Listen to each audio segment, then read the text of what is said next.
सभी साथियों को जय वाल्मीकि, जय भीम, नमो बुद्धाय, जय मूल निवासी। दोस्तों और साथियों, मैं चरणदास टाक अपने अम्बेडकर डायलॉग्स यूट्यूब चैनल पर आप सभी का एक बार फिर हार्दिक स्वागत और अभिनंदन करता हूं। और साथ ही अपनी सभी ऑडियंस और देशवासियों से एक प्रार्थना और एक अपील करना चाहता हूं कि साथियों, सर्दी बहुत ज़्यादा बढ़ चुकी है, टेम्परेचर बहुत नीचे जा रहा है, इसलिए आप लोग अपना और अपने परिवार का ध्यान रखें। ज़्यादा से ज़्यादा गर्म और ऊनी कपड़ों का इस्तेमाल करें, गर्म पानी का सेवन करें और यदि आवश्यक ना हो तो घर से बाहर ना निकलें। साथियों, मैं आज अपने अम्बेडकर डायलॉग्स यूट्यूब चैनल के ऊपर जो वीडियो आप लोगों के साथ साझा करने जा रहा हूँ, वह वीडियो मैं अयोध्या में जो 22 जनवरी 2024 को यानी इसी महीने जो राम मंदिर का भव्य उद्घाटन होने जा रहा है, जिस राम मंदिर के उद्घाटन के लिए हमारे देश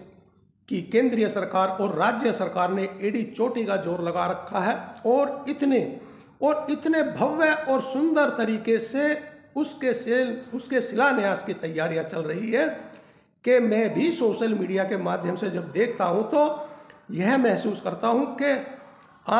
आखिर कितने जोर शोर से तैयारियां चल रही हैं, क्योंकि हमारे देश का ब्राह्मणवाद, मनुवाद, सामंतवाद हमेशा एक दुहाई देता है कि पिछले 500 वर्षों से ज़्यादा से लड़ाई और कठिन परिश्रम के बाद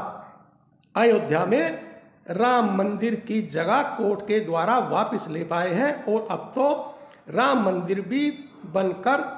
तैयार हो चुका है, जिसका 22 जनवरी 2024 को उद्घाटन होने जा रहा है। उस उद्घाटन में हमारे देश भारत की पूर्व राष्ट्रपति महामहिम आदरणीय प्रतिभा पाटिल जी को भी बुलाया गया और बड़ी नामी हस्तियों को बुलाया गया है, फिल्मी कलाकारों को भी बुलाया गया, वह चाहे युवक हो या युवती हो। और घर घर जाकर भी मैं सोशल मीडिया के माध्यम से देखता हूं कि कुछ मनुवादी लोग, सामंतवादी लोग घर घर जाकर, रेहड़ी पटरियों पर भी जाकर राम मंदिर के उद्घाटन का निमंत्रण दे रहे हैं, एक दूसरे को बांट रहे हैं और ढोल नगाड़ों के साथ राम मंदिर के भव्य उद्घाटन का प्रचार और प्रसार किया जा रहा है। वहीं दूसरी ओर मुझे सोशल मीडिया के माध्यम से पता लगा है कि जिस भव्य राम मंदिर के उद्घाटन में महामहिम पूर्व राष्ट्रपति प्रतिभा पाटिल जी, देश के बड़े बड़े उद्योगपति और बड़ी महान हस्तियां और फिल्मी कलाकारों को भी बुलाया जा रहा है, वहीं दूसरी ओर वर्तमान में भारत की राष्ट्रपति महामहिम आदरणीय द्रौपदी मुर्मू जी को राम मंदिर के उद्घाटन का निमंत्रण नहीं दिया गया है, जो 22 जनवरी 2024 को संपन्न होने जा रहा है।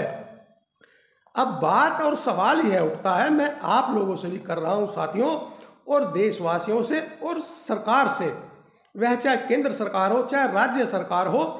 कि जब राम मंदिर के शिलान्यास के लिए इतनी जोरों शोरों से तैयारी चल रही है, आप लोगों के मन की मुराद पूरी हुई है।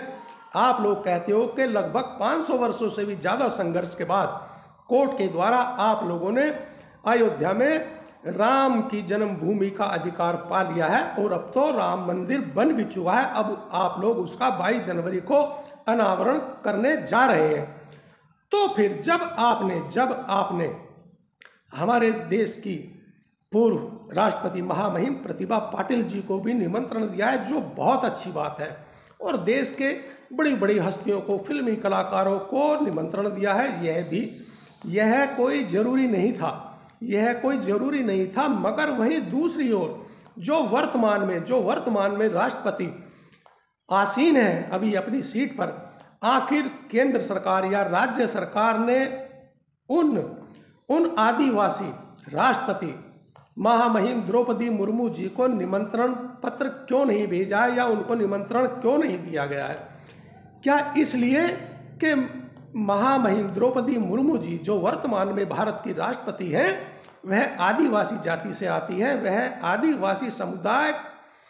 का एक हिस्सा है, एक अंग है। तो क्या जब वर्तमान में एक राष्ट्रपति, और साथियों राष्ट्रपति का चुनाव कोई ऐसे ही नहीं हो जाता, राष्ट्रपति के चुनाव में लोकसभा, राज्यसभा और यहाँ तक के विधानसभा या विधान परिषद के भी सभी लोग वोट करते हैं। जब जिस लीडर को सबसे ज्यादा वोट मिल जाते हैं तो वही व्यक्ति उस देश का राष्ट्रपति बन जाता है या नियुक्त हो जाता है। जब आप सभी ने वह लोकसभा हो, राज्यसभा हो या विधानसभा या विधान परिषद, आप लोगों ने अपने वोट का अधिकार अपना मत देकर महामहिम आदरणीय द्रौपदी मुर्मू जी को भारत देश का राष्ट्रपति नियुक्त किया है, तो उस समय आपकी भावनाएं क्या थी महामहिम राष्ट्रपति द्रौपदी मुर्मू जी के लिए। और अब जब भव्य राम मंदिर का शिलान्यास आप लोग कर रहे हैं 22 जनवरी 2024 को, तो क्या वर्तमान राष्ट्रपति महामहिम द्रौपदी मुर्मू जी को निमंत्रण देना उचित नहीं था, या उस राम मंदिर के शिलान्यास या उद्घाटन में बुलाना उचित या सही नहीं था? अगर सही नहीं है तो कृपया बताया जाए कि क्यों जब राष्ट्रपति किसी भी देश का राष्ट्रपति पद सर्वोत्तम पद होता है। किसी भी देश का राष्ट्रपति उस देश का प्रथम नागरिक होता है। जब यदि महामहिम द्रौपदी मुर्मू हमारे देश भारत की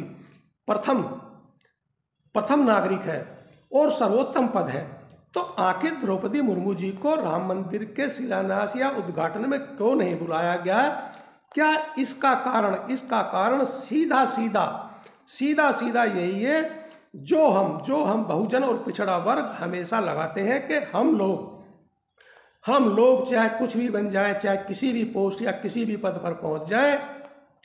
मगर क्या करें, वो एक कहावत है कि जाति है कि जाति नहीं। हम लोगों की जाति का दंश हमेशा, हम लोग यदि एक कदम बढ़ाते हैं तो हमारा जाति का दंश हमसे 10 कदम आगे खड़ा हम लोगों को मिलता है, और वहीं उस जाति के दंश के कारण हम बहुजन और पिछड़ा वर्ग को ऐसा तिरस्कार और ऐसी यातनाएं सहती हैं कि जिसको मैं बयां नहीं कर पा रहा हूँ। इसी तरह से बाबा साहब डॉक्टर भीमराव अम्बेडकर जी को कभी भी हमारे देश भारत में सही और उचित सम्मान नहीं मिला, जबकि भारत में ही नहीं अपितु विश्व में भी बाबा साहब डॉक्टर भीमराव अम्बेडकर जी के समकक्ष खड़ा होने वाला एक भी व्यक्ति ना तो था और ना आज तक है। विदेशी लोग तो यहाँ तक कहते थे कि भारत के यदि 500 स्नातक भी एक साथ बाबा साहब डॉक्टर भीमराव अम्बेडकर जी से प्रतिस्पर्धा यानी कि मुकाबला करें तो बाबा साहब डॉक्टर भीमराव अम्बेडकर जी को वह नहीं हरा सकते।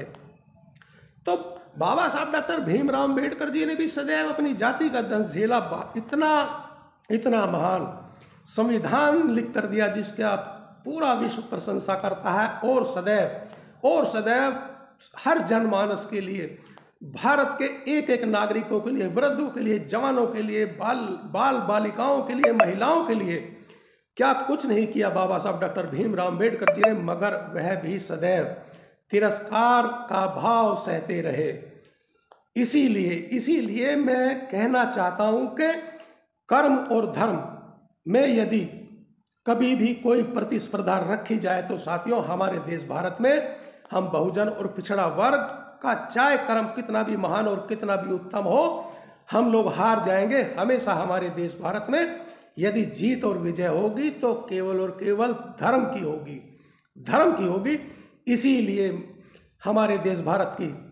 राष्ट्रपति महामहिम आदरणीय द्रौपदी मुर्मू जी को राम मंदिर के उद्घाटन में 22 जनवरी 2024 को नहीं बुलाया गया है। अब मैं अपने सभी साथियों से एक अपील करना चाहता हूं कि साथियों, यह मामला कोई साधारण मामला नहीं है। आप लोग इस वीडियो को ज़्यादा से ज़्यादा शेयर करें, साझा करें, और हर फोन में पूरे भारत देश में नहीं बल्कि विदेशों में भी यह वीडियो सभी जन के फोनों में होना चाहिए। और आप लोग मुझे इस वीडियो में कमेंट्स करके बताएं कि क्या महामहिम राष्ट्रपति द्रौपदी मुर्मू जी को बताना गलत था या सही था। और एक बार फिर मेरे सभी साथियों को जय वाल्मीकि, जय भीम, नमो बुद्धाय, जय मूल निवासी।